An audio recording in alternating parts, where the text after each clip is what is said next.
So let's move forward. Dr. Brian H. Skinner. He is a sociologist, family life counselor, and trainer in emotional intelligence, crisis counselor. He's also a motivational speaker, masculine development trainer, certified character trainer, and certified chaplain. Brian practices both locally and internationally and has over 35 years experience to his credit. He's been most recently involved as a consultant for the Ministry of Gender, Youth, and Child Development in male support programs, including defining masculine, and excellence in effective parenting. Character first intervention strategist for youth gangs in CARICOM countries of Belize, St. Kitts, and Guyana also fill out Brian's portfolio. A life skills trainer for women in Harmony programs, Brian also consults for the Ministry of National Security in Trinidad and Tobago, his home country, their police service. He does so in the area of staff development training, implementation of restorative justice programs for both staff and inmates. He also does cognitive moral enhancement programs for long-term inmates and re-entry training for inmates as a whole. He also provides crisis intervention programs in the area of anger and stress management, bereavement counseling, marital and premarital counseling for officers and trainers of trainers.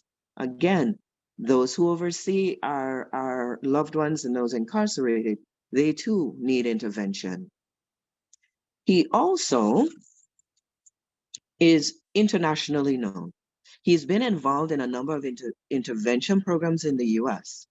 There, he worked as a program coordinator for South Central LA's Regional Center for Developmental Disabilities, the Institute of Child Advocacy, and was a community consultant for Central City Community Mental Health Facility.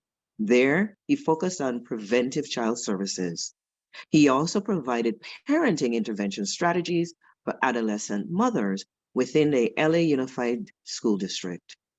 In addition, he provided consultation in the area of stress management. That's a key component and a key need, especially as we talk about change.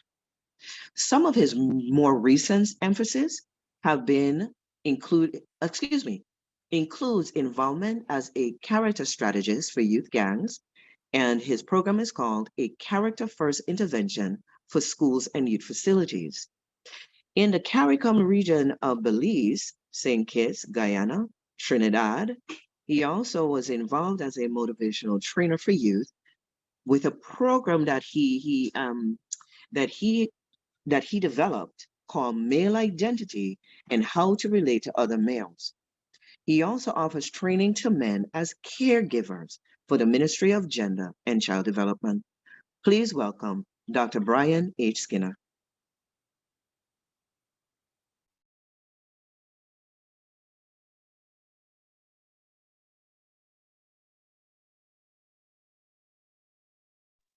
Doc, you have to open your, there you go. All right. Okay. That was a whole lot there, Marjorie. And I just want to say thank you for all those who were there giving their input. It was profound.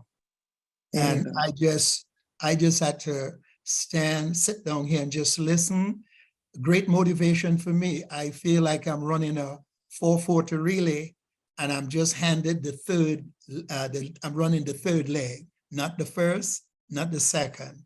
So I am in the third leg because life is a relay. We have the older generation right now passing on to the younger generation. And I think I've always shared with you, generational differences is a spiritual issue. It's given to us by God.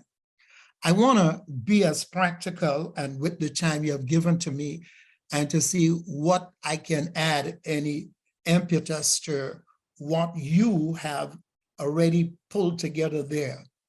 My approach, I was having difficulty in the sense, what can I really say or do that will be helpful in your way forward with what you are attempting to do? Because what you are attempting to do is greatly needed. And that's what I did. I want to take an approach, and I brought something out that I put together that I have been using several times, didn't get a chance to use it as long as I wanted to bring about the sustainability and the change, but had good results and continue to have good results when it was used. So I want to first introduce and read something that I have here. I don't know if you had a handout, a PowerPoint I sent them that they could have put up here. No, I don't have the PowerPoint. Okay, well then I will read it. I would have to read from it then. I will do that. Oh, okay. No It's problem. not a problem.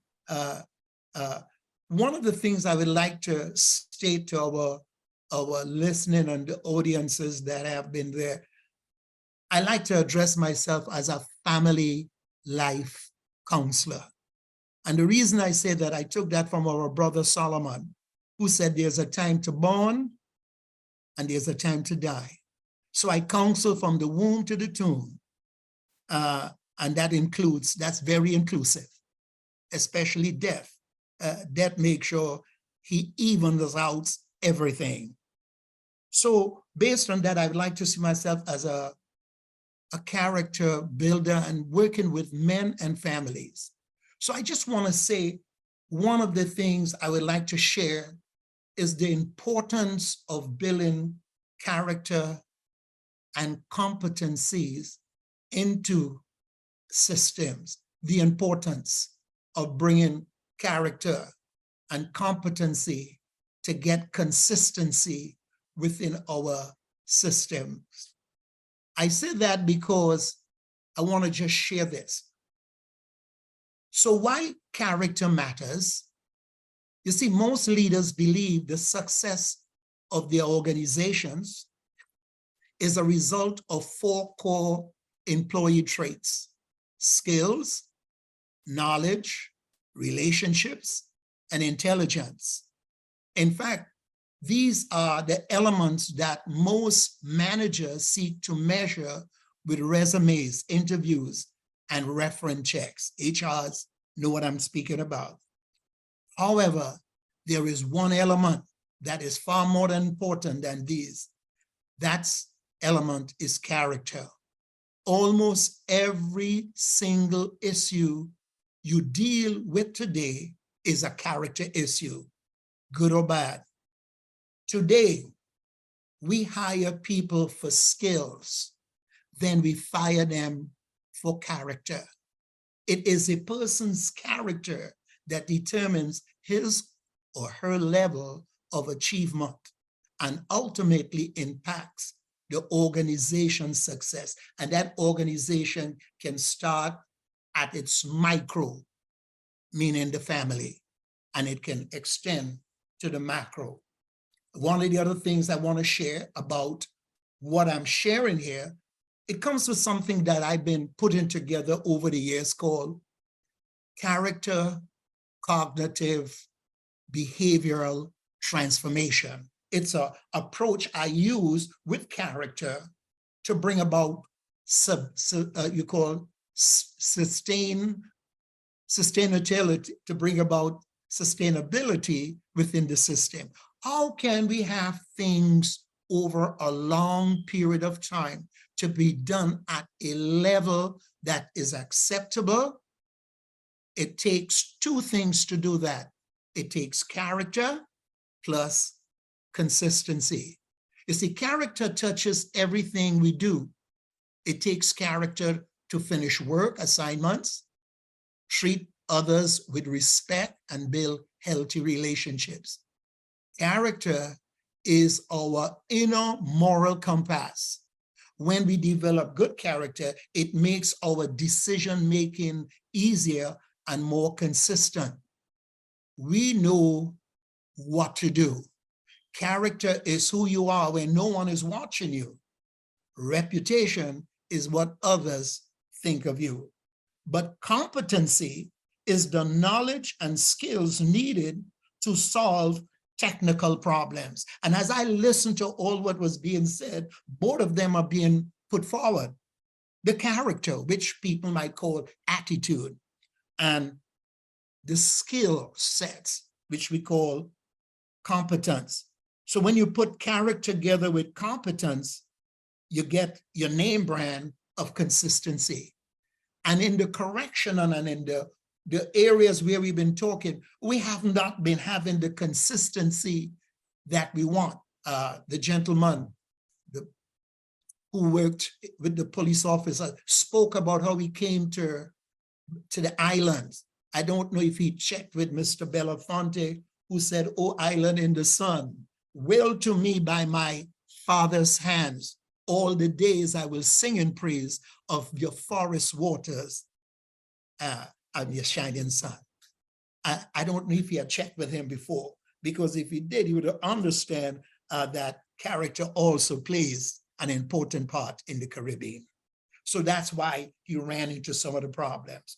The other thing I want to share is that if we're going to have sustainability, character must be an integral part of it in every facet. Because as I listen to all the different inputs, I'm like you, Marjorie. I like to go back to the root cause. I'm a roots man. I forgot my braids at home, but I'm a roots man. Let's trace it back to the beginning. And being also a person who am one who married folks and buried folks, I have a spiritual perspective on this area.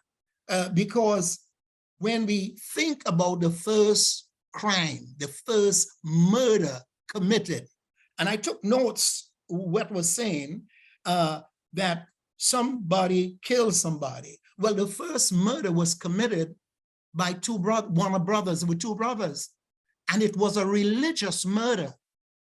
I asked myself question, Marjorie, this young man, Cain, who killed his brother Abel, what was his family background? Let's take a sociological approach. Let's take an emotional intelligence. Let's take a self-awareness. Let's take a Maslowian approach and see what the root cause was.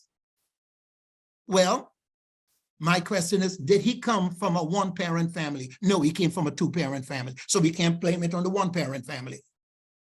Did he have parents who knew what truth was and what the standard? Did he have parents who had formerly lived in a residential community where there were never crime? In other words, civility was the best for masculinity and femininity to bless society, to make life a reality. So you cannot use a lot of the things we are using is based on what happened after man had a serious problem, which we call the heart problem. And that starts in Genesis 3. We ignore Genesis 1 and 2. And if we're going to talk about restoring and talking about sustainability, we need to get to where it was once part of the culture. So when we go back to culture, we need to go back to God's standard first, rather than our community standard for culture. If we do that, then we can handle all the other things that could come in.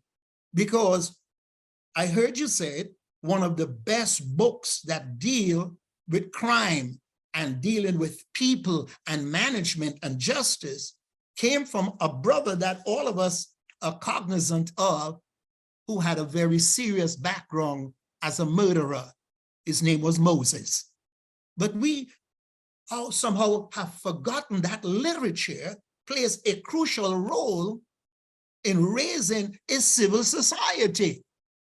And if we ignore that, then we'll go like the song saying, house built on a weak foundation would not stand. Oh yes, the house must be built on a rock foundation.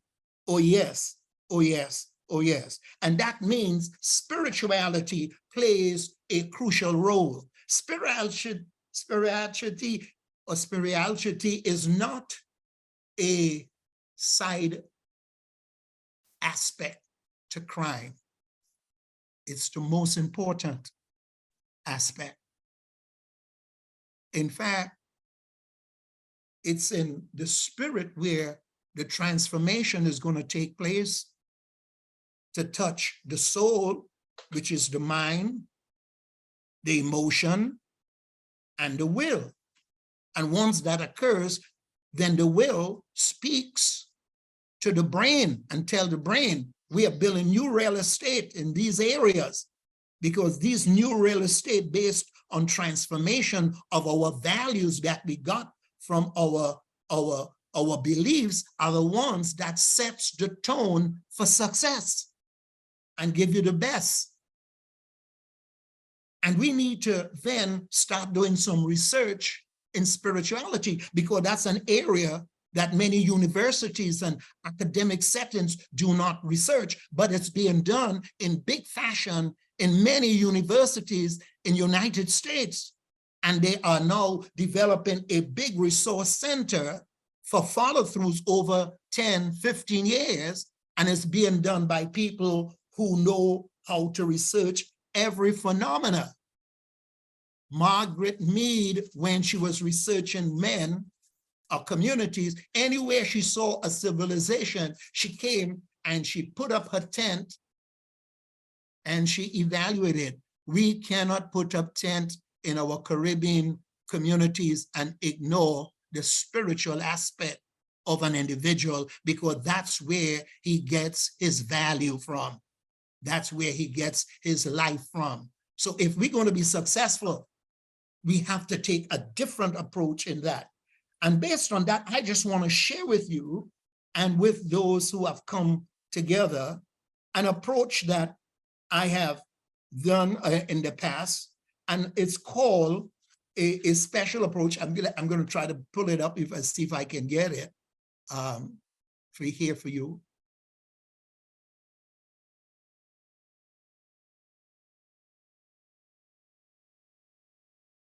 And what is the name of the approach? I'm going to give it to you now. And I'm going to give you this, the heading that goes with it. It's called Reclaiming the Authentic Family Man in the Remand Yard, mean the prison yard, in the prison facility. Reclaiming the authentic family man in the remand yard. And my scripture, my faith-based, I call it a faith-based initiative for remanded prisoners. Because right now, I think in Trinidad, they might have 4,000 men right now quarantined and about 200 women. That's serious. That is serious. If we have 4,000 people right now infected with the virus among the males, that's a serious, that's epidemic. We have to take a public health model approach to deal with that, because if they are not properly treated when they're in isolation, they come back, then they can infect us with the most terrible disease of fear, what we call crime. And that's the first negative human emotion that was demonstrated by Cain and Abel, mother and father, when their creator called them back for accountability. He said, I was afraid. And what did he do? He covered himself. Fear is something inside. Why did he do something outside? In criminology, we call that masking. So he covered outside, even though intrinsically the problem was there.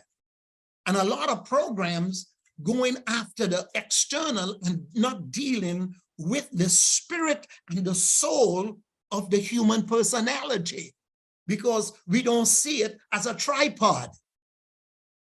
And that's why we need a spiritual input to go along with the others that are going on. So that's why I call it a faith-based initiative for the remanded prisoner, because they already have the virus, and that's why we have them locked away. We might call it this and that, but some people call it by other names. And I want to quote the Old Testament scripture to give me my premise to quickly go through this. It's found in the book of Malachi, chapter 4, verses 4 and 6. This is the last book in the Old Testament. And from church history, I understood the next time they heard anything from heaven, it was 500 years later. And hear what it says in chapter 4, verse 46. He said, remember the law of my servant Moses. That's your person, Moses. The decree and the laws I gave him at Horeb for all Israel. And this is it. He says, see, I send you the prophet Marjorie, Elijah, all those other people talking. That's who he's sending now. And why is he sending them? To you because of the great and dreadful day of the Lord comes. Before the great and dreadful day of the Lord come. But he sends them with a purpose. And his purpose ought to become our locus that will empower us to go forward like Howard, but not as a coward. And he says it, he will turn the hearts of the fathers towards their children and the hearts of the children to their fathers, or else I will come and smite the land of Trinidad and Tobago, Jamaica, any one of them, I will strike it with destruction.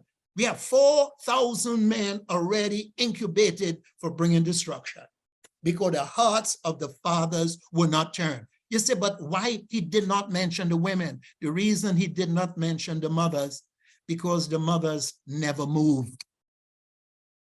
How I know that?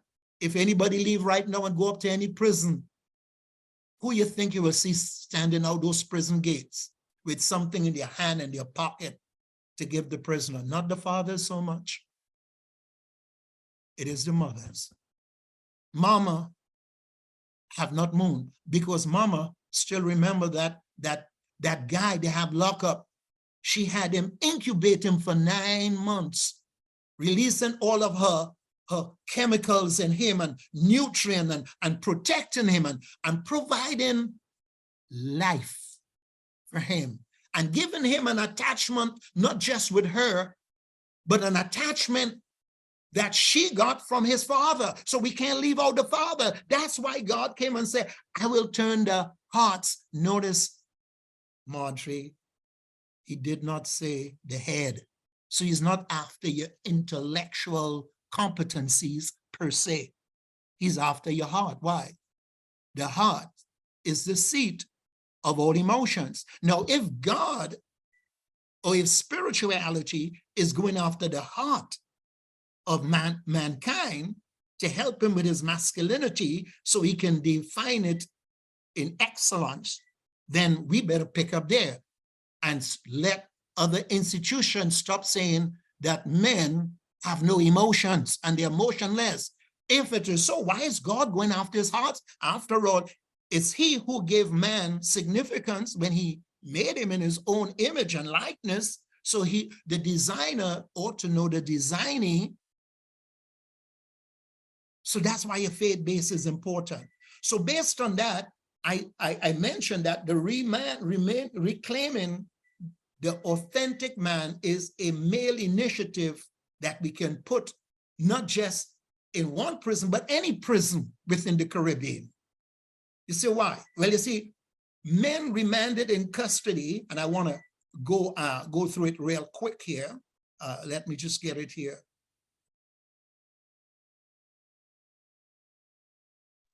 Okay, great, because we're going to need you to wrap. Okay. I hate to do All that. right. We're running out of time. Men remanded in custody and those convicted of short-term sentences are basically faced with the same dilemma, time. Due to the length of their sentence of time spent in remand, these men lack an opportunity to experience any significant change in their mindset towards their roles as men in our society, as husbands, as fathers, and as citizens in the community. So reclaiming the authentic man is a male initiative program designed with strategies that are both transformative, redemptive, to address the following areas of masculine issue. Number one, rediscovering our masculine personality, revisiting our manhood, refocusing to win at home and at work, recycling our masculine emotion, re-examining our role in spirituality and its impact on the male community, recreating a culture of respect to reduce crime,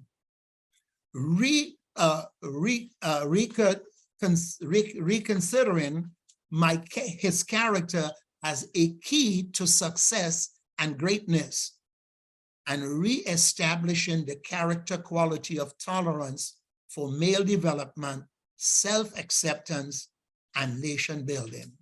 So why is it important, just to share one, why is it important to recycle a man's masculine emotions? I could have chose many others. I just chose that one. A man's emotions are the core of his identity, is at the core of his identity. Therefore, he must be able to understand and manage them in an emotionally intelligent manner. In this session, a participant will be introduced to conflict resolution and given an opportunity to resolve emotional wounds from his past, such as father-son wounds, mother-son wounds, the all-alone wound, which men suffer because they pull themselves away into isolation. And that's what happened also in prison. They need to deal with the cause of anger and a healthy choice of resolving anger, and also understanding anger as a secondary emotion. I hate to do it, but I'm going to have to wrap you there. We're down to 11 people and we want the other presenters to have an audience as well. But thank you so much for your input. I'm going to really quickly go to our next presenter, Inspector Gregory Williams. He is a PhD candidate and an inspector of police and forensic scientist in the Royal Police Force of Antigua and Barbuda with over 28 years of experience. He headed the forensic department in the Royal Police Force of Antigua and Barbuda. Inspector Williams is an adjunct and forensic lecturer for the master's and postgraduate diploma in forensic science programs at the University of the West Indies, Mona campus, Jamaica, and is also the course coordinator for crime scene management, crime scene reconstruction practical, forensic firearms examination practical, and I'm sorry, I have background noise, and teaches expert witness. Inspector Williams is also a forensic consultant and trainer. His undergrad, sorry, lost my place there. He is, let me see, hold up, in forensic, Inspector Williams is also a forensic consultant and trainer. His undergrad, BSc, and master's MSc degrees in forensic science were obtained from the Faculty of Health Sciences, Staffordshire University in England. Inspector Williams is a holder of a postgraduate certificate in university teaching and learning from the University of West Indies, Mona campus, and is currently pursuing a PhD in biochemistry. He is a certified crime scene instructor by the Regional Security System. Inspector Williams is an affiliate member of the International Association of Identification, a professional member of the Chartered Society of Forensic Science, and a member of the Institute of Fire Engineers. He is a founding member of CAFS and presently serves as a president and director of the Caribbean Association of Forensic Science, CAFS. He is a founder and advisor of the UE Forensic Science Student Association. He also fulfills the capacity of an expert witness in the courts of law in Antigua and Barbuda and Anguilla. He is the Chief Executive Officer of G. Williams Investigation and Photography Services. He has presented more than 50 talks at several international, regional, and local conferences. He's an author and wrote the first chapter on crime scene management in a Manual of Crime Scene Investigation published by CRC Press, Taylor and Francis Group in 2023. He has over 7 published abstracts and 6 poster presentations. Let's welcome Inspector Gregory Williams. Thank you very much for that introduction. Thank you, thank you, thank you. Well, I must say I listened to all the speakers, excitement, you know, and come down to the last battle, I should say. Okay, so I wouldn't keep anybody long. I mean, I'm going to take a different approach to everybody else because I mean, so much has been said. So I'm just going to give you a little taste of my screen. So see if you can follow. I just jot down some things which I'm going to explain as I go through. But what I'm going to do, I'm going to give a forensic perspective and things. You know, you're looking at the investigative side of how it should be done, at what should be done in the circumstances we are facing at the moment, and what took place in Guyana, if I should say.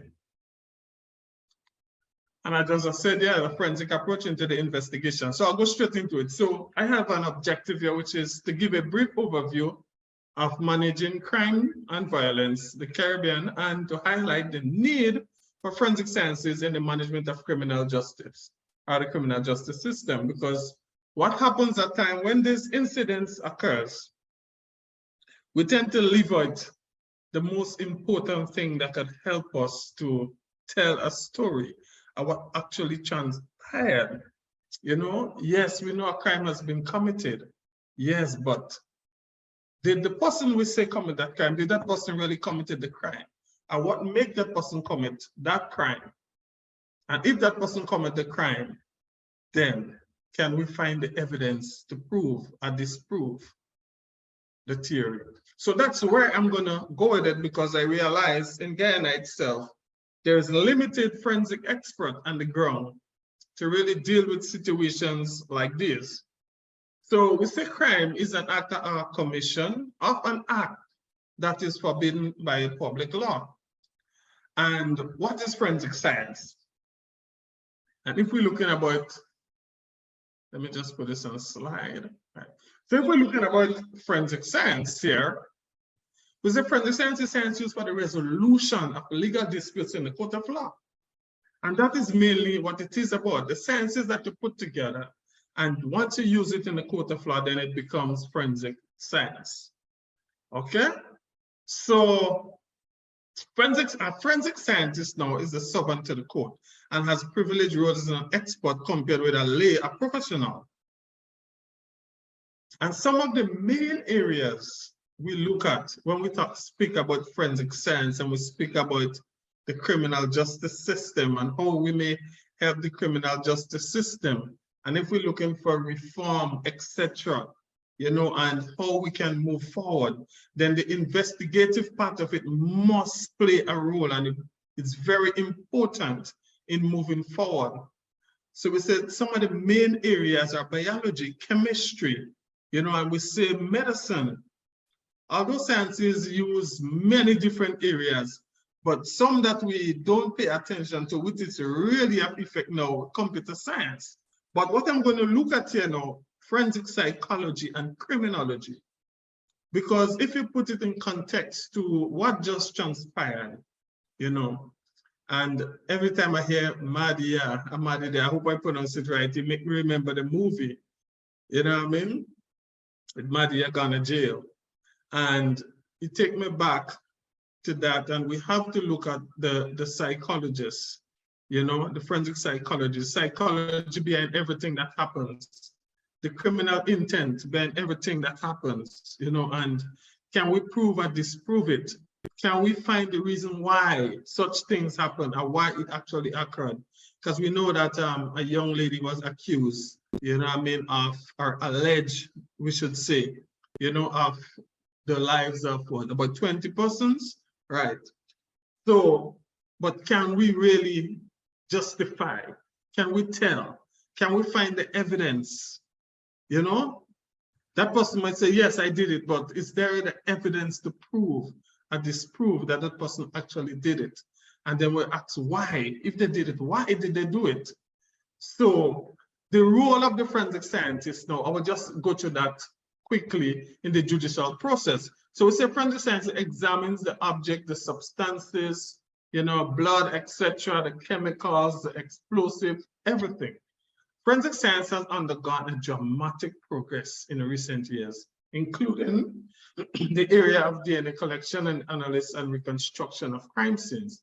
And we come here now to the reconstruction, and we actually had a crime scene there, which was a fire scene. And the fire scene is also a crime scene. So now you have to think about, no, okay, to find out what really transpired, do we have to go and reconstruct that scene? Okay, or do we just carry out an investigation and then refuse to reconstruct the scene so he wouldn't actually tell us what happened? What if nobody could say what happened? Then it depends on the silent witness. What we call the silent witness is the forensic expert or the forensic scientist, because they don't see, right? Eyewitness see, but the forensics, it don't see. But you know what it does? It helps you to find the evidence. That's what it helps you to do. So, however, only a very few professionals are equipped with the knowledge necessary to fully apply the potential of science in civil and criminal and family legal matters.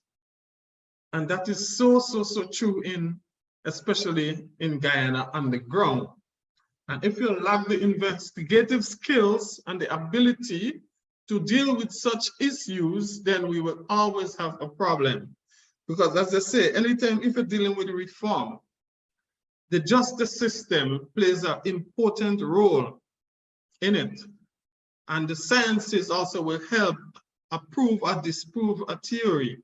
So we have to use it and we have to take it into consideration going forward. And we say now, if we look at the forensic science and law, we say the intersection of science and law provides new tools and methodologies for discovering truth. Forensic law also includes the business of providing accurate, timely, and thorough information to all levels of decision makers in our criminal justice system. And forensic science is a multidisciplinary subject, right? Used for probing crime scenes and gathering evidence to be used in the prosecution of offenders in the courts of law.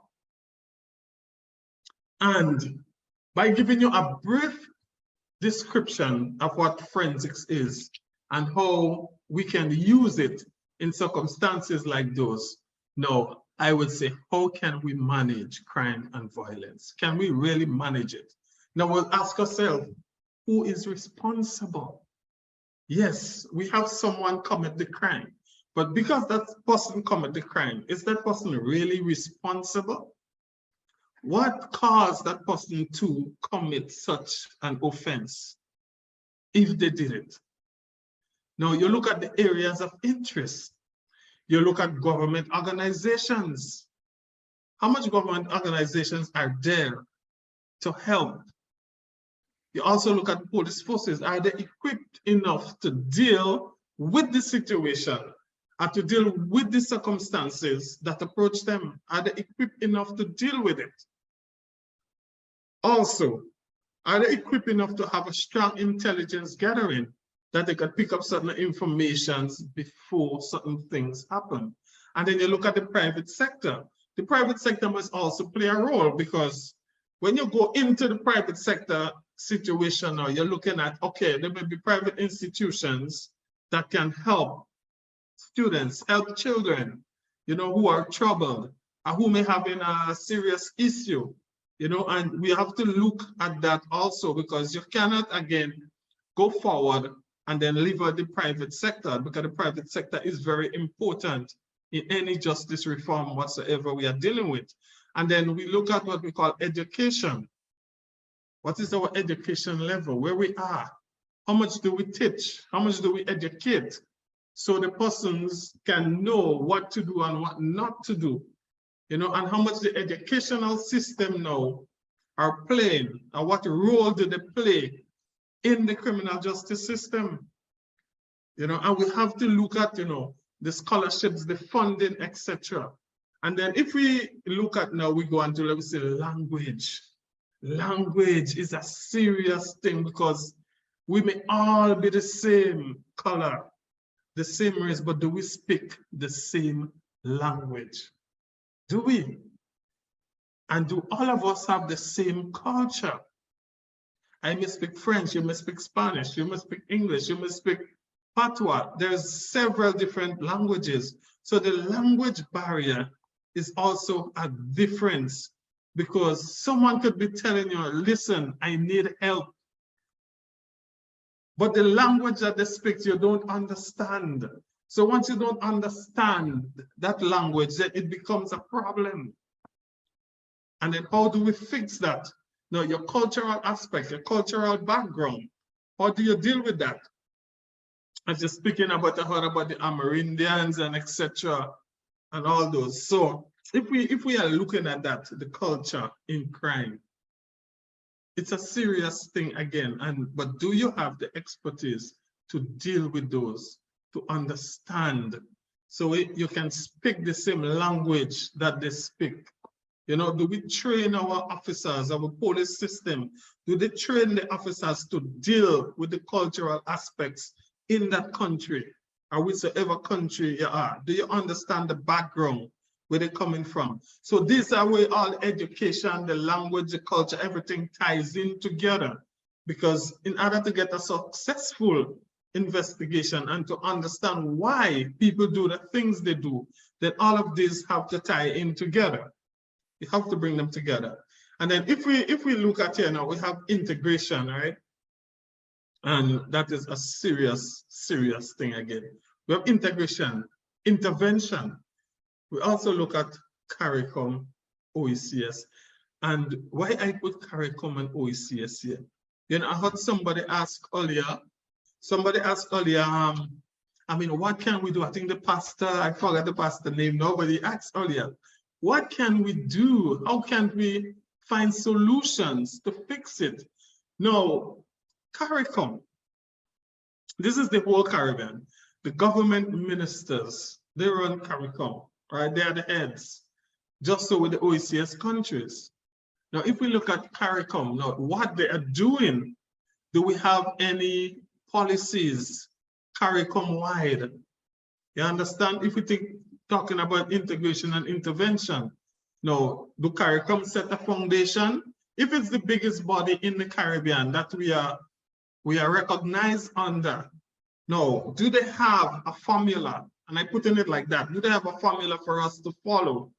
Do they set the stage, the criteria?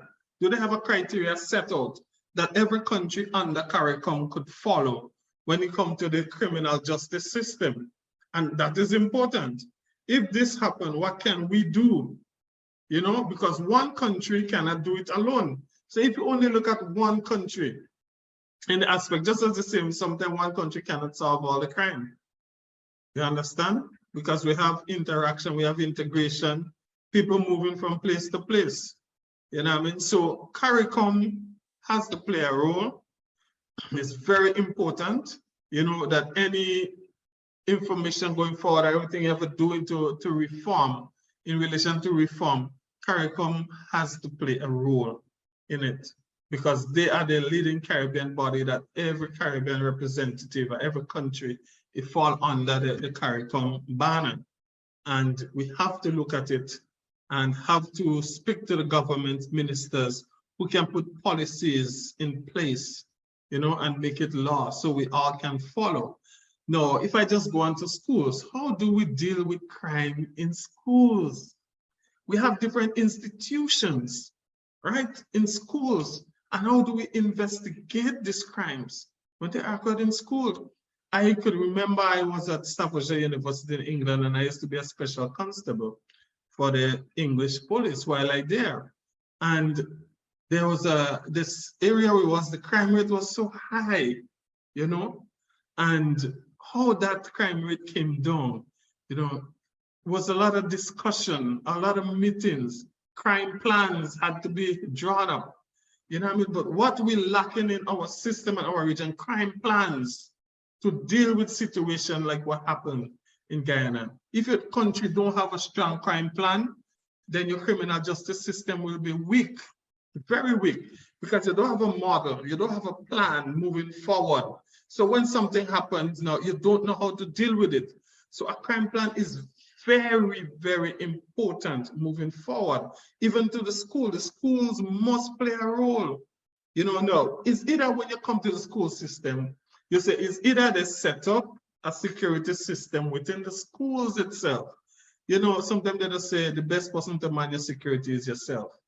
And I'm telling you, something we set up, and I keep recommending it, a cop shop.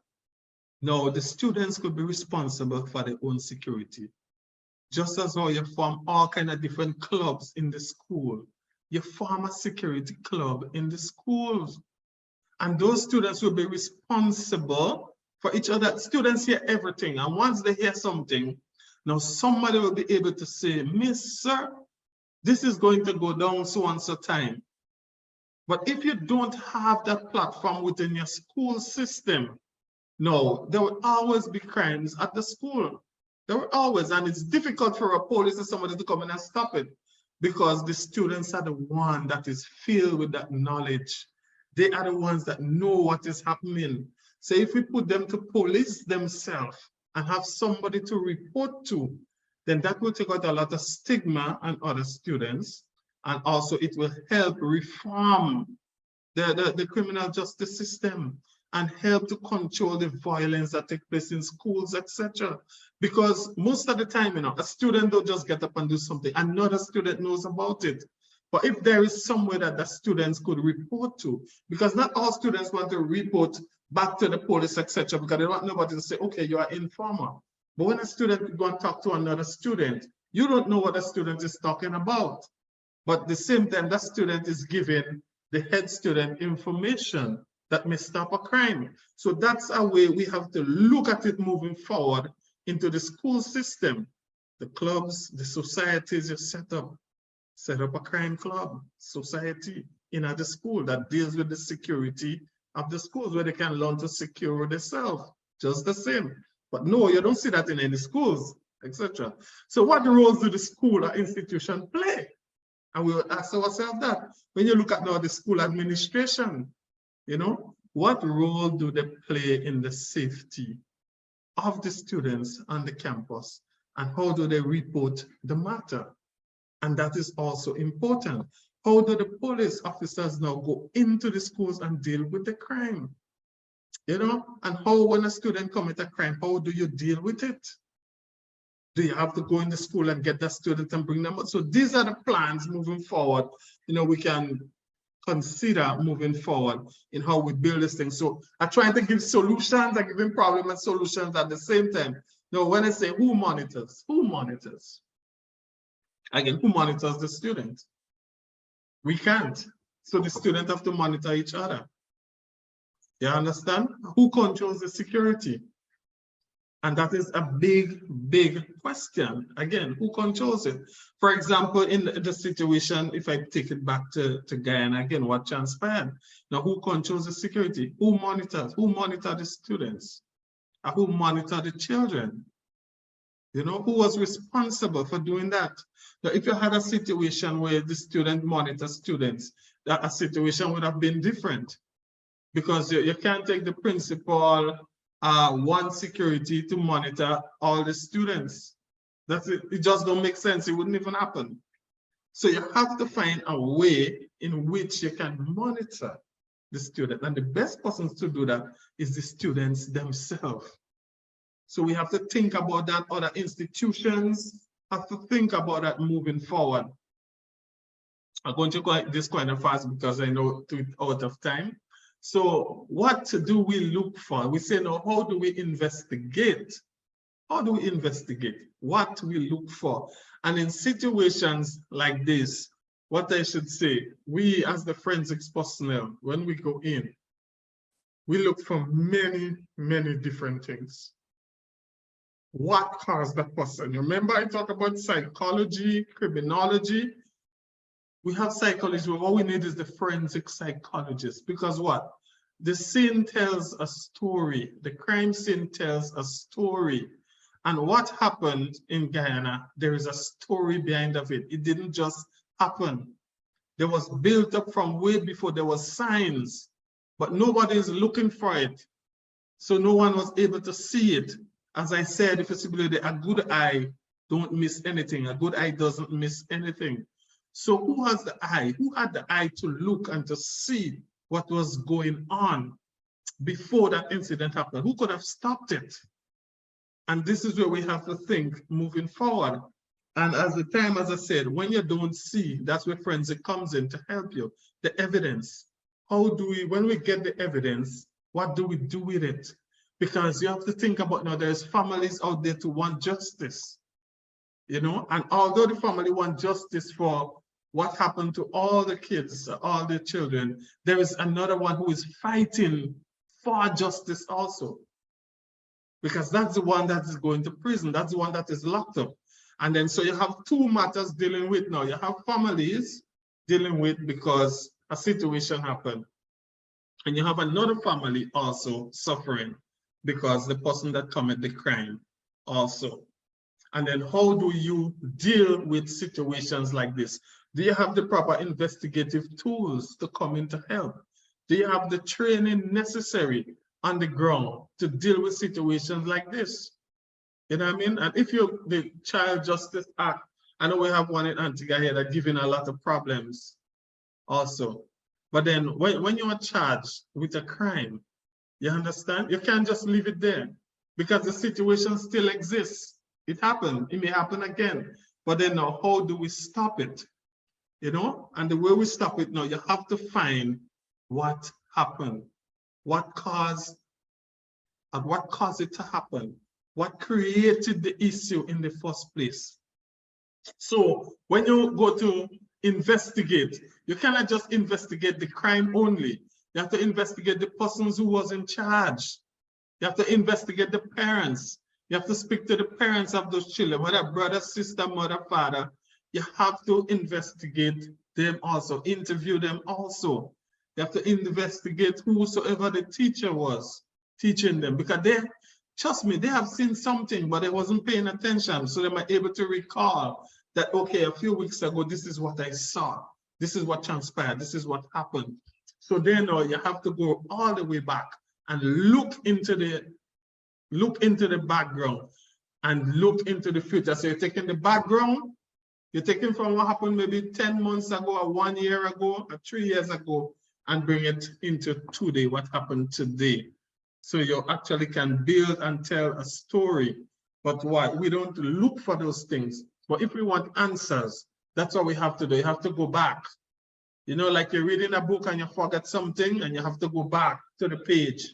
You have to go back to the page that, you know, okay, the information could be there, what I'm looking for. So this is where you have to go. Investigative policies are needed. Internal and external investigation. See, I speak about that. Now, internal, the people who is responsible, the administrators. And that's where I hate to jump in, but time, we're 5 minutes. I actually finished. Oh, okay, and we have one more speaker and we have one more mindfulness moment. Yeah, I actually finished. Okay, great. Thank you. So that you're wrapped, or do you need a few seconds to wrap it all together? Yes, I'll just wrap it up. I just said, okay, the internal and external investigation is very important moving forward. And we ask ourselves who to investigate and who answer the questions. And that is very important moving forward. So I would just like to say I'm happy that I could present this. Sorry, I had to rush it. So I had to put it in that context based on all the speakers that gone here. So again, thanks for the opportunity to present. And thank you for showing up, because this is a key and important perspective, not only just for Mahdia, but in a more macro kind of conversation and approach. And I don't think a lot of times we think about those things. I have a colleague of mine at UE there at Mona, Alrike Shaw, and she is a forensic investigator there in Jamaica. And so I do have some familiarity, and she's talked to me about some of these techniques and strategies and her work. And it is going to be key and important as we move forward with the proposal, the framework and proposal, and of course, as we walk with and consult with the country and communities there in Guyana, that is an integral part of what we do and what we offer. So I'm going to rush forward because I want to honor time. I'm going to thank you first for doing an extraordinary job.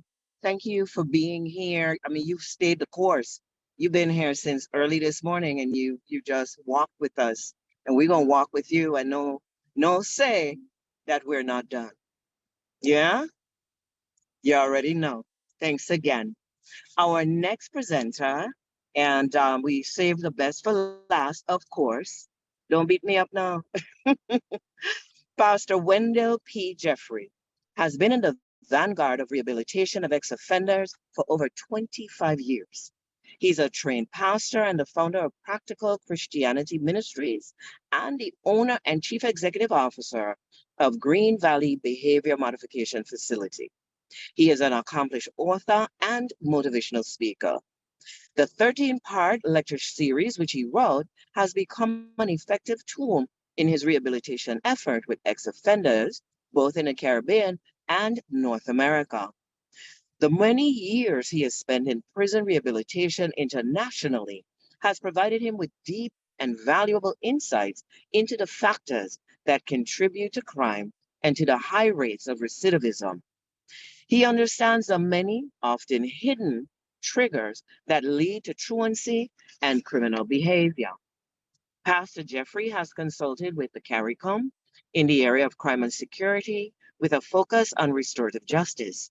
He is also currently a consultant with the Guyana government on matters of offender and juvenile rehabilitation.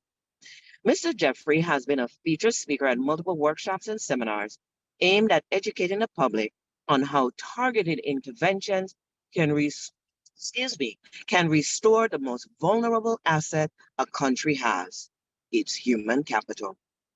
With an extraordinary passion, Pastor Jeffrey is a man on a mission, a man with an urgent task to create innovative and creative programs which can make a difference in saving lives. He is currently constructing a multidisciplinary facility at Lou Creek on the Linden Highway in Guyana. This facility that will house over 50 young men in the first ever housing and training rehabilitation center of its kind in the Caribbean. Pastor Jeffrey is currently studying for his master's degree in psychology. He's a proud husband, father, and grandfather. His mantra in life is, if you think you can, you will. If you think you can't, you're right. Ladies and gentlemen, help me to welcome Pastor Wendell P. Jeffrey. Hey, thank you so much, Marjorie. And blessings, everybody. Long day, long day. I'm going to share my screen and jump right into the presentation. Let me see how we do this. Right. Okay. All right.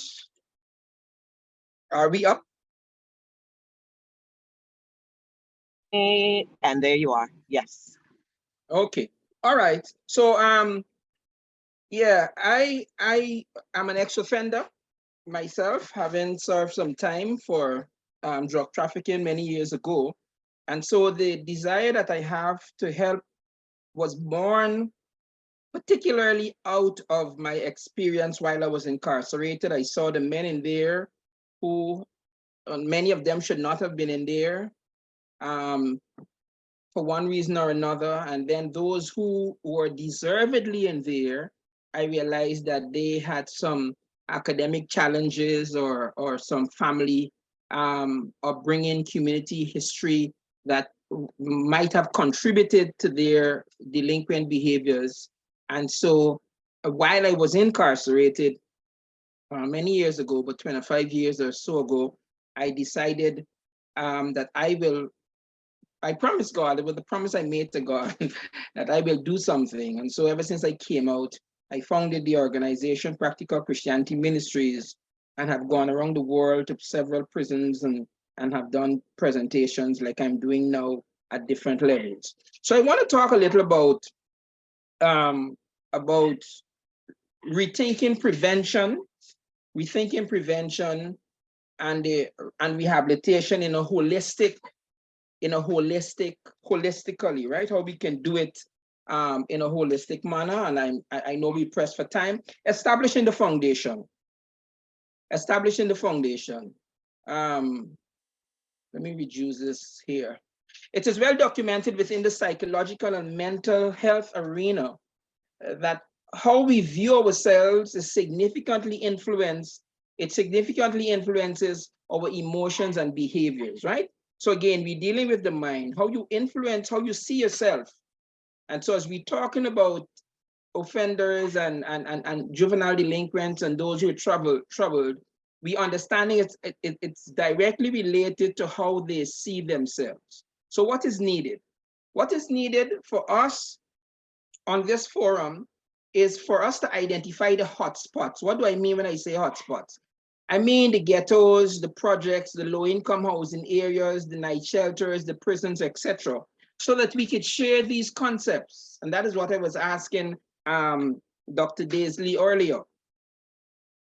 We have to identify where we can go into the schools to share the concepts that we are here sharing so that people can hear them in a preventative manner and try to implement them. What is needed?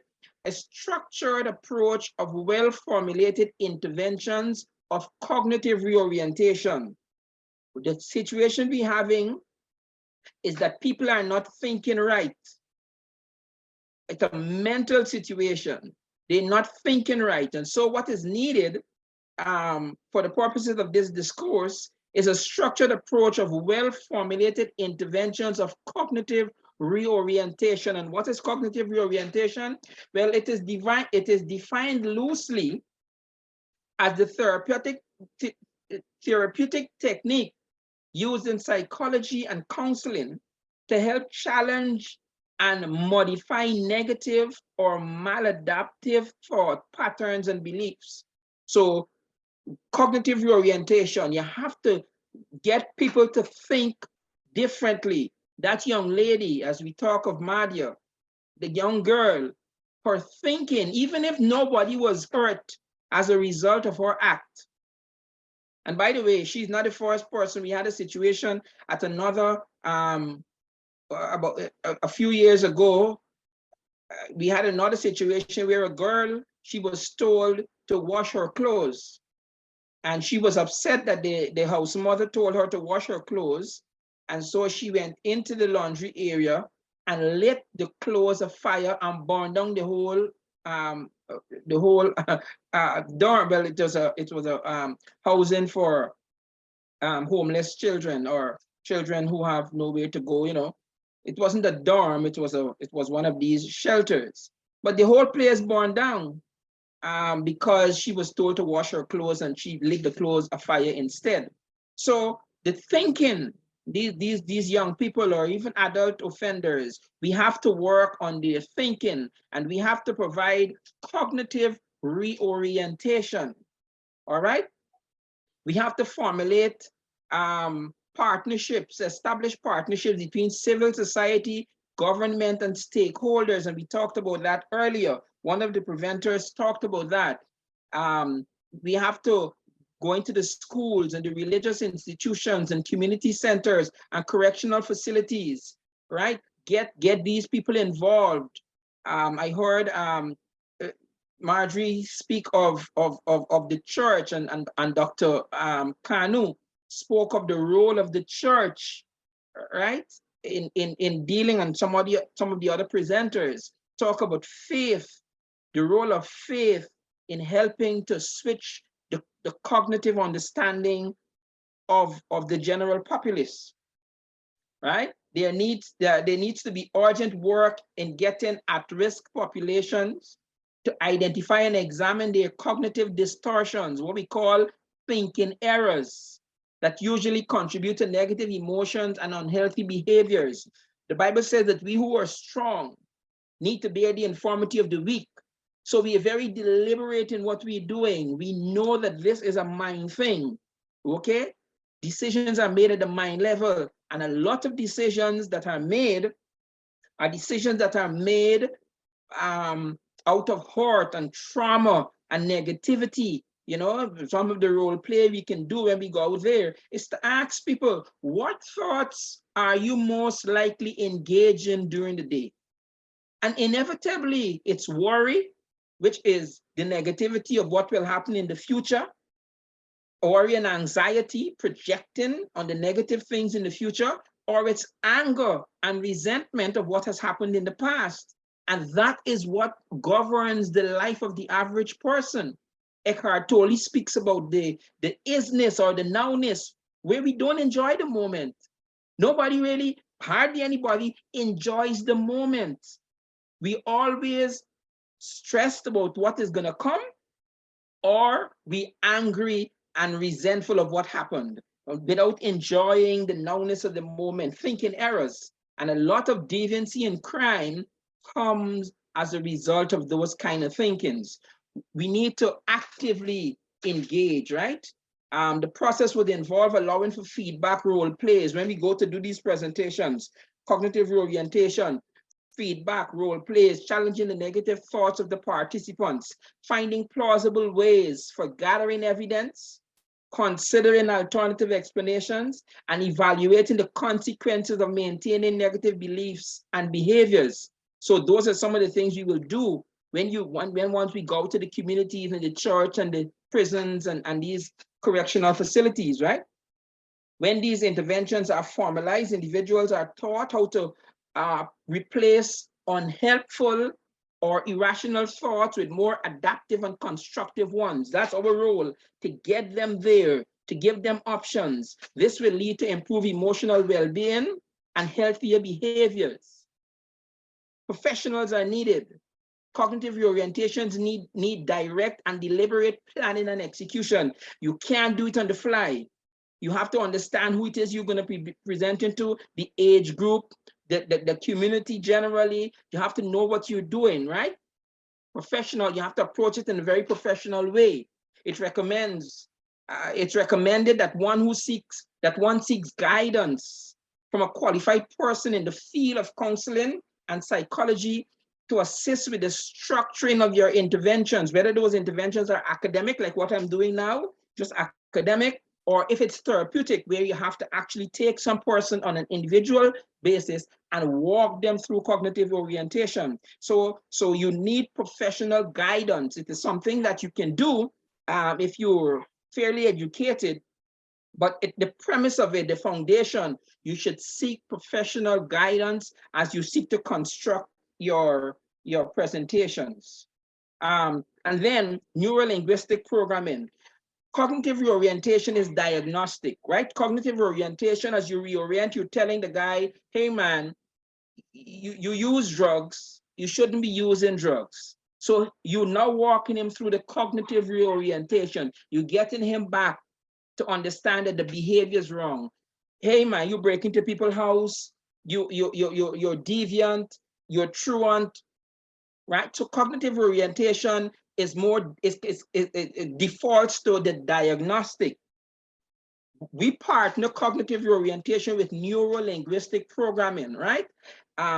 What is also going to be needed as components of the intervention that you're doing, in addition to the cognitive reorientation, is a psychological approach that focuses on the neurological process. So we're doing cognitive reorientation, now we're doing neuro-linguistic programming. So neuro, right? The mind. What happens in the mind, the psychological process. So you deal with the mind and you're dealing with the mental language. And I heard someone spoke to, I'm really rushing, but someone spoke to the mental language that needs to be spoken, language content. I think with Anthesia, I think that's how you pronounce her name, Miss Kadir. She spoke to language, contextualizing language, right? And then you deal with the behavioral pattern learned through practice. So what you're doing is you deal with the cognitive reorientation, you bring the person to admit that what their behaviors are negative, And then you seek to take them on a journey of neuro-linguistic programming to getting them to change those behaviors, replace those behaviors with more acceptable behaviors. This approach draws on various principles and techniques from the fields of cognitive science, mental fitness, language, spirituality, and psychology, right? So these are some of the areas that you can draw examples from, concepts from, as you seek to share them with the audience or with the client. Participants are taught that they can achieve behavioral change, personal growth, and they can improve their interactions with others. WIIFM, what's in it for me? Why do you get people to listen to you? Why do you get these guys to make the changes, these guys and girls? I hear Sister Marjorie shouting in her head, and girls, right? How do you get these guys and these girls to change their behaviors? It's because you're telling them how it will benefit them. WIIFM, right? Broadcasting and radio station, WIIFM. What's in it for me? So you're telling them how this concepts that you're sharing with them will benefit them, right? Improve, achieve behavioral change, personal growth. A lot of them want to know how they take care of themselves. I heard some of the presenters talk about that. The guy saying, look, I want to eat. And if I gotta eat, I gotta do what it takes to eat, robbing somebody, selling drugs, whatever. Well, we're showing them if you change your behavior, it increases your possibility for employment, for someone to take you under their wings as an apprentice to train you and so on, right? The next thing is that they must know that their subjective experience of the world is shaped by the mental process. Proverbs 23:7, as a man thinketh in his heart, so is he. All right, you heard Dr. Kanu talk about the heart being the mind, right? And he took time to explain that. So one is the mental process, right? As a man thinketh in his heart, so is he. Then the language patterns. Proverbs 18:21 says that the speech, in your speech is life and death. These clients of yours, these people that you're talking to, as you deal with cognitive reorientation and neuro-linguistic programming, they have to understand that they could speak. They got to be careful with what they say because they speak life and death. And then finally, their behavioral patterns. Matthew 7:16, by their fruits you shall know them. They need to understand that people are looking at them. So they have to look at what they're thinking, watch what they're saying, and watch what they're doing. And then the process, what's the process? The techniques used in neuro-linguistic programming includes modeling, observing, and imitating behaviors and thought patterns of successful people who, right? So they have to now look at role models. And we talked about that. One of the presenters, I think it was Dr. Dr. Daisley spoke on where he was incredulous as to why are successful men not giving back to their communities and so on. So these as you're talking to your clients now, you have got to be the model for them, or you've got to suggest people that they could model after for successful outcomes. Anchoring the association of a specific stimulus with a desired emotional or behavioral state, okay? What it is that keeps you going, what it is that you can do. Some of us use prayer, some of us use meditation, but whatever it takes to get you to alter something that anchors you and brings you back to where you need to be. Second to last, reframing, right? As realigning one's perspective and interaction of the situation to create more empowering or positive outcome. Reframing, understand that this walk, the walk that you're doing is ebb and flow. You're gonna make mistakes. So there's not a pie in the sky that from here on out, you're not gonna do anything wrong anymore. This is telling the person, you have to keep reframing. You make a mistake, dust yourself off, get up and try again. And you're moving. And then the other one is visualization, okay? Creating a vivid mental image or mental images of desired outcomes. Where do you want to be? Where do you see yourself in 2, 5, 10 years from now? Short, mid, and long term. Create something, and this is where the neuro-linguistic comes in, because you have to now help them with career guidance and those kind of things. so that they can have a picture. Yeah, I see myself being a carpenter or a policeman, or I can go on to do my studies so I can become a nurse or a doctor or an attorney, right? So you give them something so they're now visualizing something that they can set themselves to achieving and realize their goals, all right? And then finally, the scientific validity and effectiveness of both cognitive reorientation and neuro-linguistic programming have been subjects of debate and criticism within the psychological community. Some view them as pseudoscience, lacking empirical evidence, while others find value in these techniques as practical tools for personal development and behavior improvements. I put that there because I want you to know that two things. One is that some people will see no benefit in it when you do it, or will see no benefit in it when I do it, except that in 2020, 2004, we started our organization in the United States, and we have hundreds of success stories using both cognitive reorientation and neuro-linguistic programming. So while some might say it's pseudoscience, personally, I, and as an organization, we have found that it's very effective if it is done right, if you understand every person is a different person, so that the therapy has to be almost crafted for individuals. And then once you do that, cognitive reorientation, neuro-linguistic programming work, and it helps those who subject themselves to it, providing that it's presented in a professional way. Thank you very much. I have to rush it, but I guess you get the gist of what I'm trying to say. Blessings.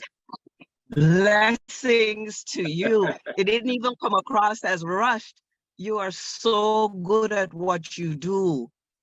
You are so good at what you do. And you, again, when you talk about, we have to always, as we're talking about change and reimagination and all this wonderful stuff, we don't just look at framework, we look at, and how do you implement? What does that mean? Where are the touch points? Is that, have we tried that before? What were the effects? Are we coming from an authoritative perspective? Is it anecdotal? Is it emotional versus, and I mean, emotion is necessary, but thank you. Thank you. Thank you. So more to come. I'm so glad you were able to make it. You're just extraordinary. God bless you. Thank you for that. Ashe. Finally, before we get to our conversation, we do have a mindfulness moment. We have Errol Fabian out of Trinidad and Tobago, who is going to bring a little levity to this heavy conversation that we've been involved in for the last few hours. Errol? Just right, Marjorie. Good evening to you and good afternoon to everybody. What a conversation, what amazing perspectives, and how very valuable and timely with respect to what has happened and where we are, where we find ourselves as a people in the Caribbean. Well, you know me, I'm a Caribbean man. I all over the Caribbean all the time. And recently, I'm in St. Lucia, that's my second home. And let me tell you, around the corner and bounce up two big men in, you hear what I'm telling you? Arguing about whose son more stupid. You hear that? Two big men, arguing about whose son more stupid. I tell you, one telling the next one, my son very stupid, and the next one saying, my son more stupid than your son. He'd say, that could never be. My son dotish, He said, nah, boy, my son more stupid than your own. Let me show you something. And he called his son. He said, Junior. Yes, Daddy. He said, Junior, take this $50 and go in town and buy me a motor car. He said, okay, Daddy. And he gone. He says, you're stupid, that boys. You see how stupid that boys? He say, you ain't seen nothing yet. Let me show you something. Harry? Yes, Daddy. He said, Harry, go in town by the bar where Ida's Lime and see if you see me there. Now, Harry, if you see me there, I want you to tell me that I say to come up the road now. Okay, Daddy. And he gone. He says, you're stupid, that boys. Well, let me tell you, children learn what they live. And when I rounds the corner, I bounce up, the two little boys arguing about who father more stupid. He said, my father, very stupid boy. Next one said, my father more stupid than your father. He said, that could never be. Let me show you something. My father give me this $50 and send me to buy a motor car. You see how stupid the man is? He ain't say if he want Toyota, Nissan. He ain't say if he want CD player, DVD player, fat tire, loud. Nothing. The man very stupid. The next one say, but that's nothing, boy. My father sent me in town to go by the bar where he does line, to see if I see he, to tell he that he say to come up the road now. You see how he's stupid? He have a phone he could have called. Let me tell you something. Children really live what they learn. And I can't help but bring that as a perspective with respect to Mahdia. Yeah, because children are a product of their environment. Adults, we are products of our decisions. Children are a product of their environment. What you see children doing is what they've been socialized to do. And if that child has been socialized to deal with having something taken away from them or having a situation that they feel is too big for them, if they've been socialized to deal with it with violent outbursts, then we have to look at the child's environment and treat with the environment. Yes, there are consequences for behavior. Good behavior bring good consequences, and negative behavior, negative consequences. But I tell you, children learn what they live. Love ups, love ups. You know, I go on already, you know them busy. I love you Hi. bad. Mwah. Oh, Love wow, ups, look at love you. ups. That was amazing. We needed a little bit of a chuckle, a little something. Thank you for that. All right, so that was our mindfulness moment. So everybody, open up your mics and let's chat. Let's do a little 5 minutes or something. Let's wrap this up. Let's wrap our heads and hearts and minds around this. And let's talk about the way forward. Danda? Hi, good afternoon. Can you hear me? Just barely. Just a little louder, please. Let's see if that works. What about now? There we go. Yeah, so I wanted to be brief here. So I've been listening for most of the morning. My name is Danda Gustin. I'm a certified fire inspector, plans examiner, and a fire investigator. And so I'll take a different approach here. And obviously, the topic of your webinar today is ensuring Mahdia matters. And Yes.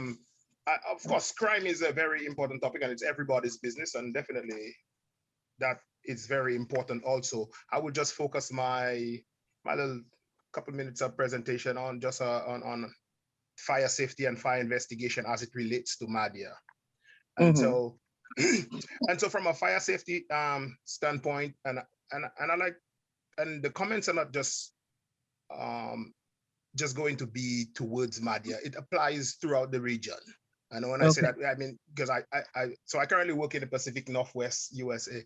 And so it's the same concept that their tragedies, most of their tragedies before and the lessons learned, they didn't just apply them to just one region. It's applied throughout the US in codes and standards and stuff like that. For you will have the additive of natural gas, mercaptan. That was after a fire in Texas where some children died from a natural gas explosion at a boarding school in Texas, and that brought change throughout the industry. Now natural gas has the additive mercaptan to it throughout the world, not even just in the region. So there are lessons we can learn from different tragedies, and definitely the concept of lessons learned have to be something that we apply throughout the region. The other problem that came from Mahdia too, or everybody was claiming about, is the grill and the burglar bars issues. And just a few months ago, a lady and her daughter died in a fire in Trinidad. And so definitely burglar bars is a problem, or the style of bars we have is a problem that in itself has to be something that's changed. That's a fire safety issue that we have to look differently now. The styles of burglar bars that's not working, and we have to look for ways to change them or do. And I have a buddy of mine who's in Texas, who's a welder, and he was telling me that he he had designed, or he works on a different set of burglar bars where you can open on the inside and allow yourself to evacuate in the event of a fire. And so that's definitely one issue or one lesson that we'd have to be paying attention to, leading from Mahdia. Mahdia.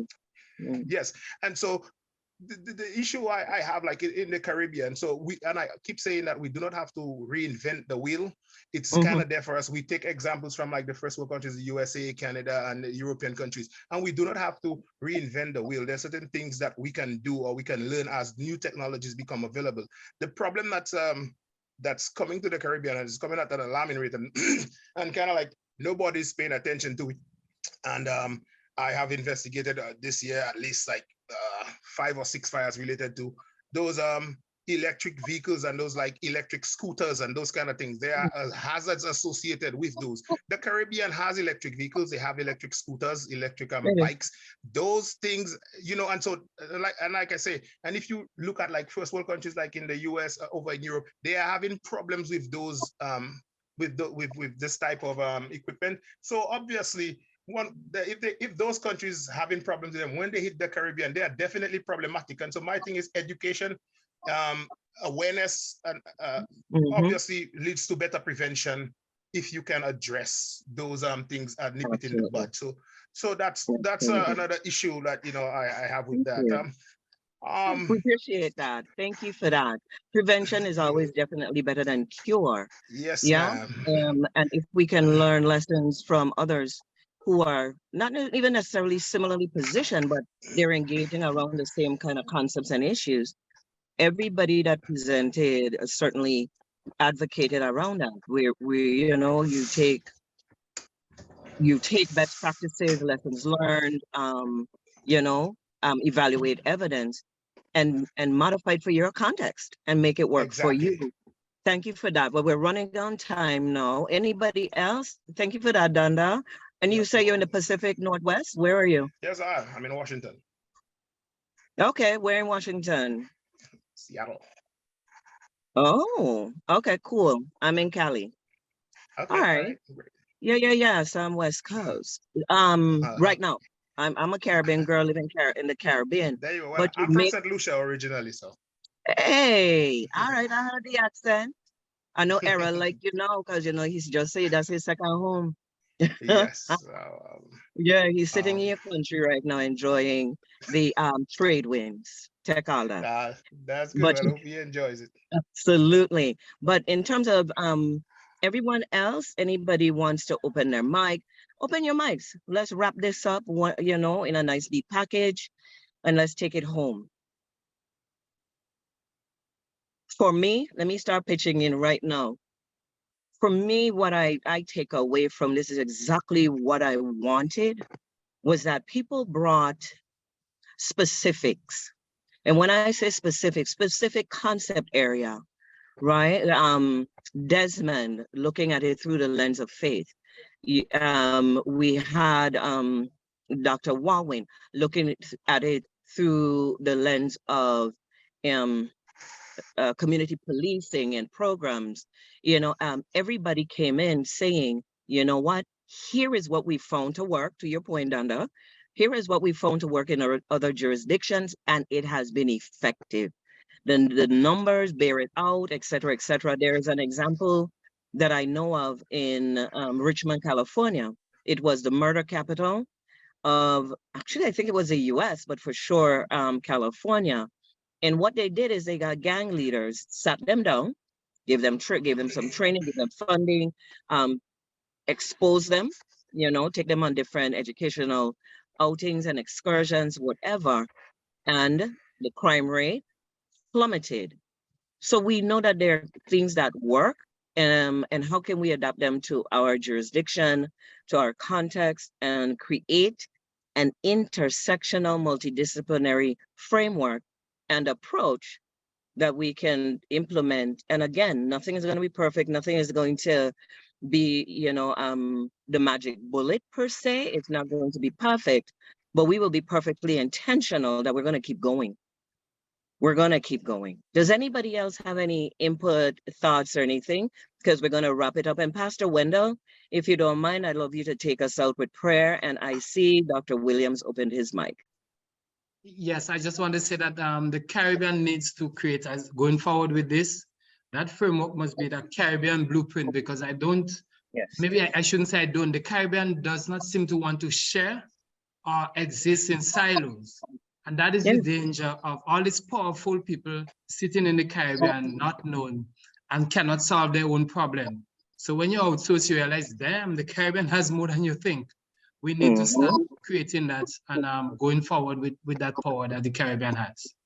Creating that synergy. And I do know, and Dr. Skinner, I do see your mic open. I honor that. I will say this in response to that. I know that back in April, the Caribbean, well, CARICOM, the heads of government had a meeting and they put out a joint statement where they said that crime and violence, they now are characterizing as a public health crisis in the Caribbean, in that they want to take a uniformed and a unified approach to addressing it. So what we can do, and I propose we do, is hold their feet to the fire. We don't want more talk. We've had enough of that. We need them to walk their talk, and we need to see the money. They need to show us the money. They need to create the space. They need to be transparent and accountable. And they also need to be responsive, respectful, and all of these things that we've been talking about. So again, they set the standard, and we are now going to hold them accountable to that. And that's one of the ways that we're going to get the benefit out of our work that we established today and be able to leverage that and, get the desired results that we're targeting. Dr. Skinner, and then Antonio, I see an on your hand. I just want to say, Marjorie, I appreciate your inclusiveness that brought about the diversity of inclusion that brought about a lot of innovation. Thank you. Thank you. It can't work otherwise. It can't. Absolutely cannot. Just like Dr. Williams just said, we have this history and this tendency to work in silos in the Caribbean. Me. We really need to wrap ourselves around that notion of Ubuntu. I am because we are. That's a result of the all alone woundedness. The all alone wound. Well, we've been triaging. We've diagnosed, and we now need to implement a treatment plan, and we will take it from there. Antonio? I just want to thank everybody, and that was just great information, and God bless us all, and that I think we need to come together as one, and God bless us all. Oh, thank you for that. Thank you. Because again, faith is foundational. Faith is fundamental. Danda, I see your hand. And anybody else, please throw your hand up, open your mic. Let's go another 2 minutes. We will be at 2:35, and then we will wrap for the day. Well, 2:35 Pacific Standard Time. Danda? Inspector Williams. I see you as well. Danda, if you could let Danda go ahead. Let him go ahead. Right. He's going to make a quick comment, and then we will honor your voice. Yeah, so basically I was saying, when you do have another session like this, I'd like to get in, because I really didn't even get to my point on fire investigation in relation to what was going on in Mahdia, the pertinent points that are very important there. So definitely, if I could get an invite to that, then I would appreciate that. Absolutely. Greatly. Put your contact information in the chat. We will definitely reach out to you and include you next go around. And Inspector, your voice. Yes, what I'm saying, a forum like this, more forums like this are needed, And when we look at we need to take a holistic approach. And as we said, too much times the Caribbean experts are being forgotten. They left them behind. And they are there with the expertise to that can really make things happen. But what is needed also, the country need to recognize the expertise and who they have within the system that can work with them, because the same governments are there, the policy makers, but it's the technicians are the ones that do the work. So if you leave your experts behind, we're going to have a problem going forward. So we need the technocrats, you know, to instill into them that, listen, this is what we need that we have moving forward. And that's where we have to push it, get them to listen more to the expertise on the ground. Yes, sir. Take it. Absolutely and utterly agree. Anthazia? I'm so grateful that to be part of this. I can see movement happening, and I agree with you, Marjorie, that we need to hold their feet to the fire. And what they're talking, let's put it in action, because sometimes it's very frustrating to just hear being in education. I'm talking about, you hear all these policies and you hear the buzzwords of decolonization, culturally responsive, and then you're looking for where is it? Where is it? Exactly. Where is it? So Dr. Williams said the expertise are right here in the region, and us who are away are willing to return and to bring those expertise. For that reason, I'm sitting in Barbados right now. So, there you go. And to leverage the plurality that is in this space. I often say the Caribbean can be paradise, and it can if we leverage all our expertise together. And you want important. So I will leave that there. Yes. When they talk about, when they do tours and stuff and they say, oh, come to paradise, go to paradise, they're talking about the place, not the people. They seem to forget the people in that equation, but we haven't.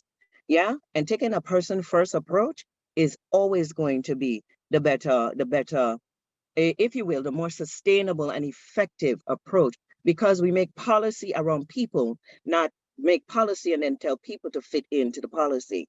Yeah, I see a hand, Pastor Wendell, and I don't know if Anastasia has any last comments she'd like to make, but Pastor Wendell, I see and honor your hand. Yeah, I wanted to touch slightly on something that I think it was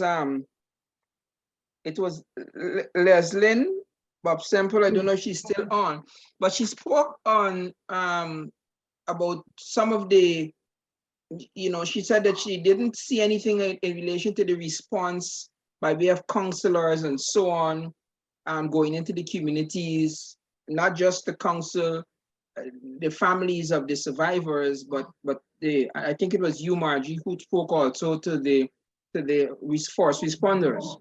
Now, I want to put all you Guyanese, I want to make you feel a little bad at this time, all you Guyanese who are listening here, because what has happened to Guyana over the last 50 years is that we've suffered a brain drain.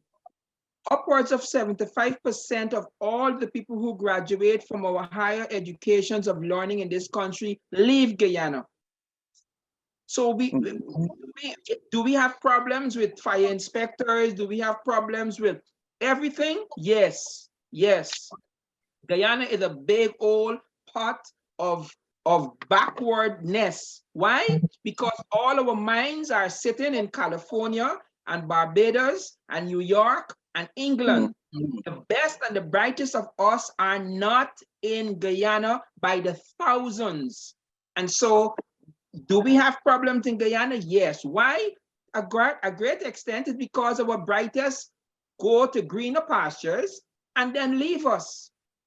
So we have a booming oil sector, a booming oil in growing oil sector. And what we have to do, we have to bring in everybody from everywhere. And we say that Guyana is not, so we can go on and on, but I just want to say that do we have problems in Guyana? Yes, we do. Are the problems many? Yes. Why? Partially because we do not have the academics, we do not have the brain power to do all the things that we need to do, because our educated, the best and brightest of us, flee the country as soon as they acquire their education. The degree. And you make a good point. And I think that also in part goes to what Dr. Daisley was saying when he said, who among us are willing to give up their comfort? Because you can't make the kind of money in Guyana, maybe you couldn't make the kind of money in Guyana that you could make in one of these so-called first world countries, yeah? And you have academia, you have private industry.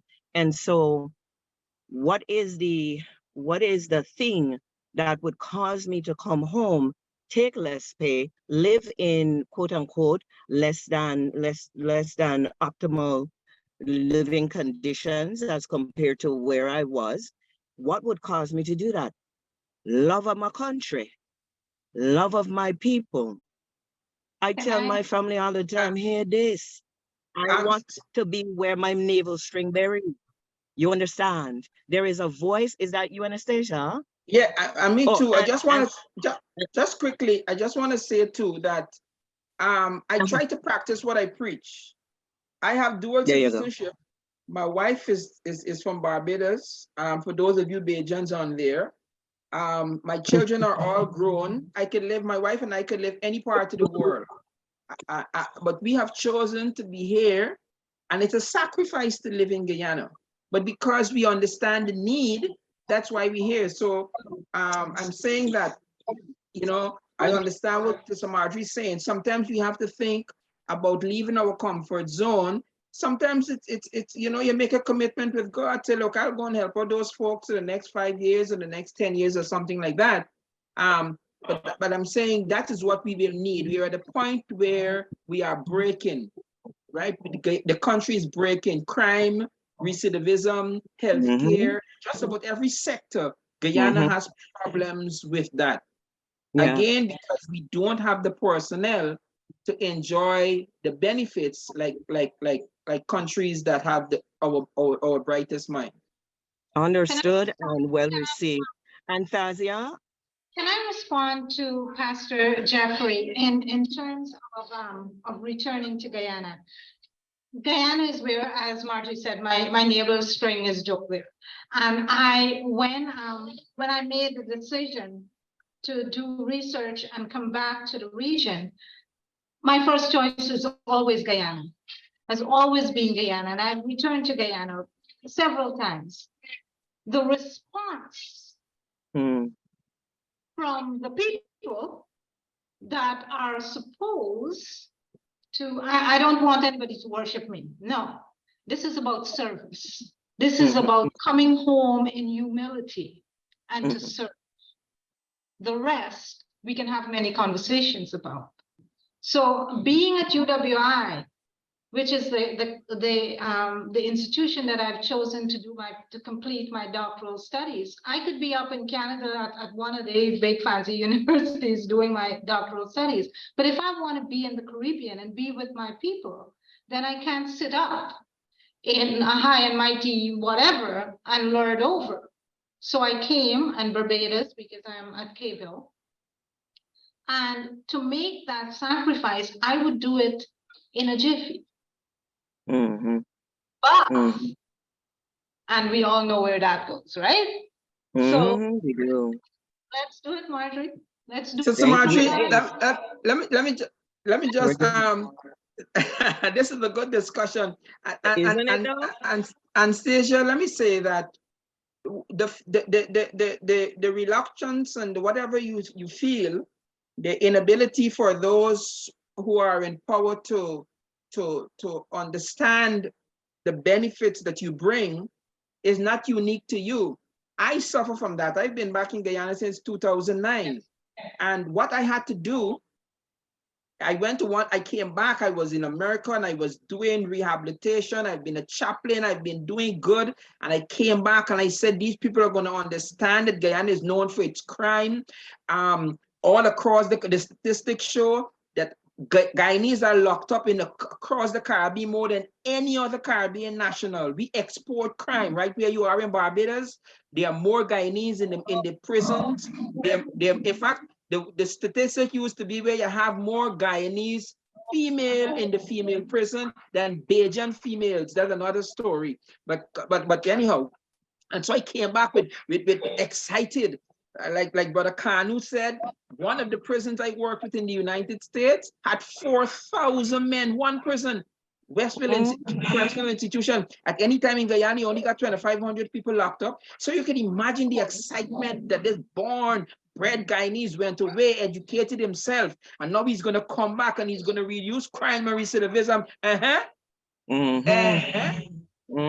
Brick One wall. time I went to meet with one of the ministers of Home Affairs, and he didn't show up. He did. Anyhow, a businessman called me aside. This a few years ago. And he said, let me, Pastor Jeffrey here, don't expect the government to give you any money. Here's what I want you to do. I want you to go out there and just try to implement what you're trying to implement. And when you have it at a certain way, then come back.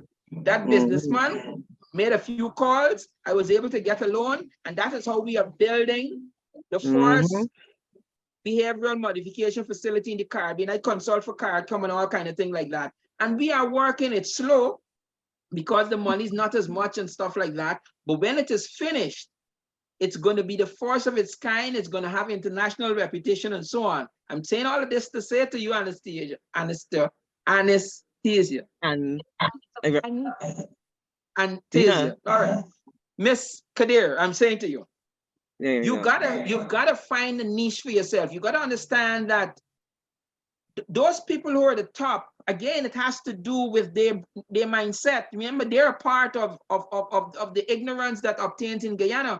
They don't know what you know, and so they're not going to hug you and embrace you and accept you really align with them politically. No matter which party is in, they want that political affiliation and they want to guarantee that that is there. I went through all the rigors, presented a phenomenal thing to the government, and never heard back from them. Got a call. Somebody said, well, you answered all the questions except your political affiliation. You imagine that? Yeah. Prison born down in this country, kill a whole set of people. You talk about Mahdia school, prison born down and kill 19 people in this country, and still we have a problem. So what I'm saying is, for me, yes, I would like if the government would hold my hand and walk me through and provide the funding, but I realize that they don't know what you know. And so you've got to follow your God-given calling and do what God asks you to do and set it up in such a way that it could remunerate you down the line or something like that. But, you know, that's where we are. And with that, I don't have expectations about the government. I'm not talking about the government. I'm finding ways to go around that and to do the work anyways. That's what I say. Do the work anyways. You guys are saying the exact same thing. You're just saying it differently. You're saying the exact same thing. And with that, Pastor Wendell, would you pray us out, please? Yes, and Sister Kadir, let me just say that I have a daughter who lectures in linguistics at the UWI. Tishatha Jeffrey. Yeah. All right, let's pray. We had a full day. Father in heaven, we thank you.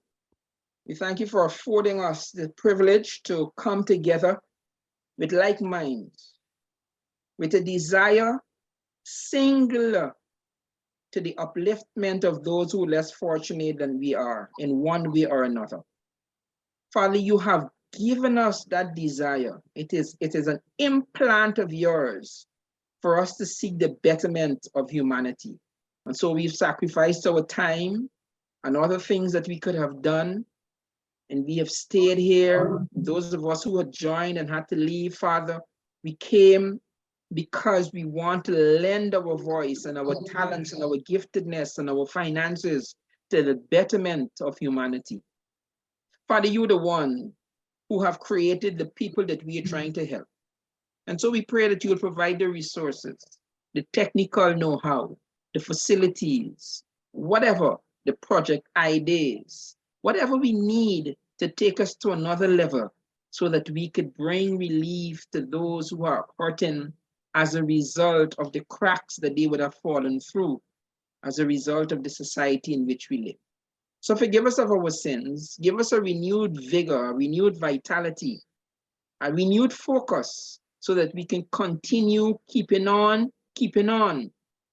Help us not to lose faith, help us not to be weary in well-doing, but to press and push towards the mark for the high calling. Thank you for Sister Marjorie and her team that have put this project and this program together today. Thank you for the outcomes and the knowledge that was shared and the many tidbits that we would have learned. I pray that you will be with her as she even plans further more of these in different ways to connect and to synergize so that she can be a leader in bringing the Caribbean and the world together in regards to her passion. So be with her and again her team. Father, be with each and every one of us and our families respectively. We love you. And we take this moment to rededicate our lives to you. Father, you are all that we have. And we thank you for the ability to trust you where we cannot trace you. Be with us. Help us to have a good day. Those of us who are going into the evening, help us to have a good evening. We give you the glory, the honor, and the praise which all belong to you. In Jesus' name, amen. Amen. Joy that Pastor Wendell. Right? Pastor Wendell, He that did that, huh? That was profound. Yes, and the encouragement, I understand it because I've been there and going through, still there. There you go. Everyone, thank you so much for showing up. Bye, everybody. Your contact info. Bye. We will be sure to dial you in as well. We will do this again in no less than 30 days, which by that time, I will have put the framework together, sent it out for your review and comments. Once we finalize that, I'll be back in Guyana and we will revisit. We will continue these conversations, broaden the conversation, and continue to move forward as lessons are learned. And we will continue to tinker. As he said, he reshapes the clay, right? Yep. So we don't want anything, there'll be nothing set in stone that we cannot change and modify as we find the need and that we find is appropriate. Yeah? No egos, just intention and just a humility that says, Father, use me. Yeah? Yeah, y'all guys come. We're doing a nice rehab center on 10 acres of land just off the highway, the Linden Highway. For those of you who've been to Guyana, it's beautiful. Guys, when you guys come, make sure you come see the rehab center that we have up there. Definitely, definitely. So don't be surprised when you see some of the people on this call showing up at your doorstep, eh? Yep. That would be beautiful. We are coming in our numbers, yeah? All right, you guys stay blessed and encouraged. Au revoir.